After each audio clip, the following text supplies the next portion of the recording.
Kalau kita lihat di masjid gitu ya, itu kan jarang ya ada yang kalau lagi sholat menyimpan gadgetnya jauh-jauh dari dia ya. Pasti selalu Ada dekat di, ya. iya. Di depan, di samping. Jadi teman setia banget gitu loh. Kayak perangko nempel terus gitu ya. Dan ya mungkin karena ketakutan kalau misalnya disimpan di saku, takut rusak segala macam, disimpan di sampingnya. Kemudian ketika sudah sholat, assalamualaikum, langsung Megang. Diambil. bukan apa tasnya yang dipegang, tapi Oke. buat gadget. Nah sama dengan kita, kita lihat lama, sebentar untuk istirahat. Moga-moga dari 1 menit, dari 10 menit, terus begitu akhirnya kita bisa memanage mungkin 1 jam kita bisa agak sedikit lepas dari gadget. Itu yang paling ekstrim adalah ya tinggalkan. Tinggalkan ya.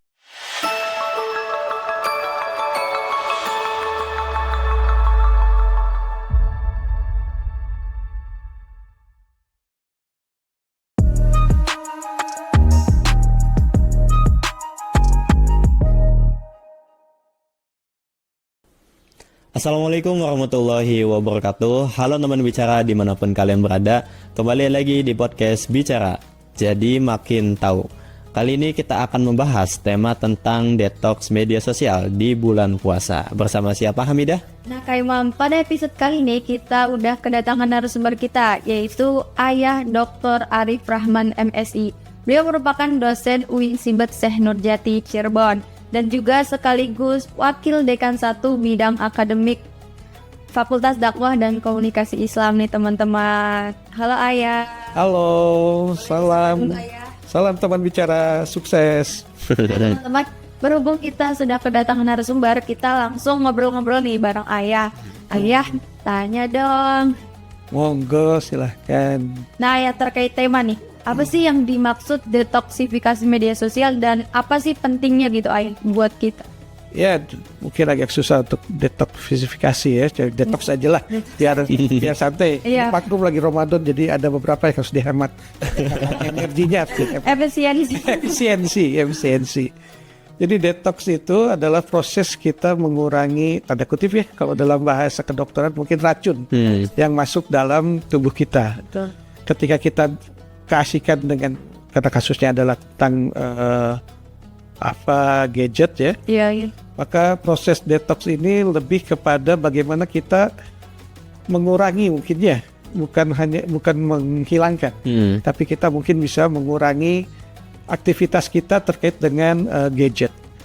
Jadi kalau sekarang bulan Ramadan kita bisa menahan hawa nafsu, menahan lapar dan dahaga. Tapi kalau Bapak lihat, masyarakat kita belum bisa menahan jarinya untuk selalu bersentuhan dengan gadget.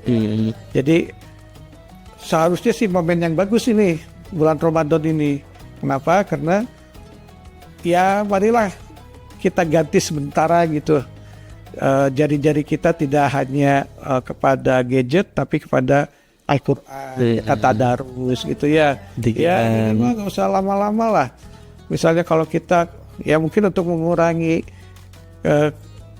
terpaan gadget itu, misalnya dari 1 jam mungkin kita ya alihkan aktivitas kita misalnya yang bermanfaat, yang nggak bisa baca Quran atau ini karena Qurannya tidak ada, misalnya ya zikir, ya kan, misalnya 5 menit atau 10 menit, kemudian gadget lagi, kemudian 1 jam kita bermain di media sosial, kita balik lagi ke zikir lagi gitu kan. Walaupun kalau Bapak lihat ya, bukan Bapak lihat ya, mungkin Bapak juga begitu ya. Kalau kita lihat di masjid gitu ya, itu kan jarang ya ada yang kalau lagi sholat menyimpan gadgetnya jauh-jauh dari dia ya. Pasti selalu Ada dekat ya. di depan, di samping. Jadi teman setia banget gitu loh. Kayak perangko nempel terus gitu ya. Dan ya mungkin karena ketakutan kalau misalnya disimpan di saku, takut rusak segala macam, disimpan di sampingnya. Kemudian ketika sudah sholat, assalamualaikum, langsung Megang. Diambil. bukan apa tasnya yang dipegang, tapi Oke. buat gadget. Nah, bisa nggak? Misalnya, ya kalau Bapak suka sering bilang ke imam di masjid kita ya di Al Jamiah itu, zikirnya agak lama loh. Supaya apa? Supaya kita tidak terlalu sering pegang gadget. Ya, biasanya subhanallah kita terangkan jadi subhanallah. Begitu imamnya balik udah kosong. Udah pada kabur karena asik dengan gadget masing-masing. Jadi memang serba salah. Tapi ya kita cobalah. Kita kurangi detox yang sudah beracuni. Pola pikir kita, pola aktivitas keseharian kita itu dengan kegiatan yang misalnya zikir yang kadang-kadang kita nggak perlu bantuan alat juga bisa. Jadi kita simpan dulu gadgetnya sementara, kita aktifkan yang lain gitu. Oke Ayah, jadi kita dirasa perlu buat detox itu pas gimana ya tanda-tandanya? Kadang-kadang kita gak sadar bahwa kita sudah maniak ya dengan berlebihan. Jadi ketika kita memandang orang lain di gadgetnya, perempuan misalnya kok lebih glowing, ya lebih ceria, lebih gimana gitu dibandingkan dengan dirinya. Nah itu sudah tanda-tanda detox. Karena dia memandang bahwa orang lain jauh lebih baik, jauh lebih ini. Tapi ketika ada orang lain sadako, kok dia gak tertarik, iya, nggak iri ya. Jadi ya mungkin harusnya ketika orang lain berbuat baik, dia juga detox gitu harus. Tapi kan enggak. Ya, detox itu lebih dipahami sebagai sesuatu yang negatif. Ya, yang negatif. Jadi ketika kita melihat orang lain jauh lebih aktif, lebih banyak kegiatan, banyak temennya, banyak likes-nya, banyak komennya, segala macam, kita merasa tidak nyaman. Dan ketidaknyaman itulah yang membuat kita menjadi, tanda kutip ya, berupaya untuk selalu akses kepada gadget.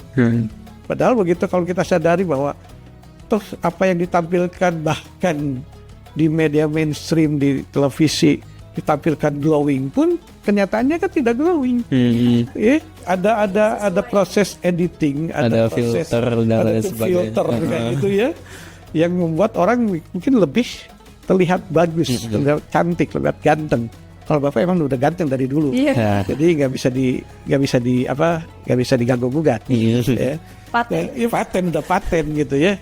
Nah, ketika kita sudah merasa begitu ya seharusnya kita sudah harus mulai menyadari bahwa apa yang ditampilkan di media, ya, apalagi dengan filter-filter sekarang sangat canggih sekali, ya jangan terlalu dipikirkan lah gitu ya. Mungkin saja dia hanya, ya kita sih intinya ya mungkin husnuzonnya, oh dia mungkin sedang mencari teman, saya sudah punya teman loh, kan begitu ya. Oh dia sedang mencari kesibukan, saya juga udah punya kesibukan loh.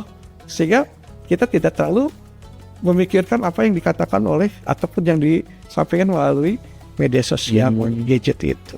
Itu mungkin salah satu yang simpelnya lah. Yang mungkin kalau kita ingin mengkaji lebih dalam ya saya ajak secara pribadi maupun secara kelembagaan untuk teman bicara ini untuk menimba ilmu di FDKI. Iya kan, di BKI, di KPI, di PMI, di SA. Dan kita bisa mempelajari bagaimana misalnya membuat masyarakat menjadi lebih aware terhadap media. Nah ya, apa sih dampak dari media sosial gitu bagi kesehatan mental kita ya kalau nggak dikontrol? Ya, kita mungkin nggak usah lihat mental dulu ya, tapi secara fisik aja dulu. Ada beberapa yang sangat asyik sekali dengan gadget sehingga matanya jadi perih. Kemudian ya akhirnya adalah menggunakan kacamata. Model Bapak mungkin karena terlalu banyak baca ya. Dulu bahkan baca buku ya segala macam, sekarang gadget ya mungkin terpaan itu ada pasti ada pengaruhnya. Kemudian jari kita yang seharusnya capek untuk zikir sekarang lelah memegang HP. Oke lah, sekarang ada apa? Ada alatnya untuk yang ya. Tapi tetap saja kan mungkin punggung kita yang kerasa. Iya. Ya kan? Sudah punggung kita nanti yang lainnya kena semua. Kurang gerak ya kesehatan kita akan terganggu secara fisik yang terlihat. Tapi yang paling bahaya adalah secara mental. Kenapa? Karena kita kadang-kadang tidak menyadari bahwa saya sudah terdetoks loh. Ya, saya menganggap bahwa saya begadang sampai jam 12 malam hanya untuk melihat aktivitas orang lain. Iya kan? Kemudian dilihat bahwa ternyata orang lain dapat likes-nya lebih banyak dari saya. Wah, sudah. Temannya lebih banyak ini. Ya sudah. Maka dia menganggap bahwa dia menjadi orang yang tanda kutip mungkin gagal. Sehingga dia tidak bisa beraktivitas secara maksimal dalam kehidupan sehari-hari. Iya, insecure-nya itu yang susah sekali untuk ini. Kenapa? Karena untuk mengembalikan lagi kepada secure itu memang harus perlu usaha. Perlu usaha yang luar biasa, menyadarkan bahwa apa yang dia lihat di media itu belum tentu yang betul-betul terjadi di dalam kehidupan sehari-hari. Ya, kejadian apapun pasti ada editingnya, pasti ada dia sudah memilih mana yang akan di-upload, mana yang paling baik, karena orang yang menguploadnya juga tidak mau kelihatan jelek. Kan begitu. Ya, misalnya bahkan kadang-kadang bangun tidur kok sudah pakai rapi segala macam. Jadi kapan ininya gitu ya, mimpinya bagus juga ya. Jadi sambil berias gitu ya, segala macam. Itu yang paling bahaya memang mental. Karena mental itu kita tidak sadar. Kita tidak sadar bahwa kita sudah terlalu jauh melangkah di dunia maya, sehingga ketika di dunia nyatanya dia tidak bisa menerima dirinya, dan itu perlu upaya yang perlu sangat dalam.